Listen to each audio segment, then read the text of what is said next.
Hi Josey fam, welcome back to my channel. I hope you are all doing well and I hope you are all staying safe. Please give this video a thumbs up and also subscribe to my channel if you haven't already. In this video, I am going to show you how to groom your brows to achieve the perfect eyebrow look. I hope you enjoy watching. So fam, there are so many ways of grooming the brows. We have threading, we have waxing, and this is an easy and pain-free way of grooming the brow, and that is using a razor blade or a blade to trim the brow hairs. These blades come in different sizes, variety and kinds depending on the country you are in. Extra care needs to be taken when handling any type of sharp edge. You just need adult supervision, or if you're an adult, you just need to take extra care in order not to hurt your client or yourself in the process. So I already started by brushing the brow hairs. Now I'm going to be using just 3 items or 3 tools to help me groom this brow. So I'm going to use this spooly brush, and that will help me to brush the hairs and see how the brow is looking. And also the blade is going to be used to trim the edges of the brow. Also, I'm going to need a pair of mini or small scissors to also trim the longer hairs of the brow. And finally, some soft tissue or wipes to clean off the hairs that will fall on the face as I go. So in grooming the brow, we take into consideration the beginning of the brow, which should be in alignment with the tip of the nose, the arch of the brow, which should be in alignment with the pupil of the eye, and the tail of the brow, which should be in alignment with where the eye ends, that is the outer V area. So fam, taking all this into consideration, I am now going to work on the other eye. I hope you enjoy watching. Please give this video a thumbs up if you have come this far in this video, and please subscribe to my channel and let's grow together and join the Josey family fam. Subscribe and join the Josey family.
And that's it for this video, fam. I hope you enjoyed watching.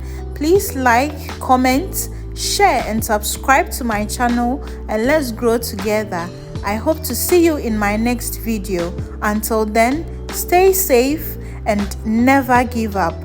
Bye, fam.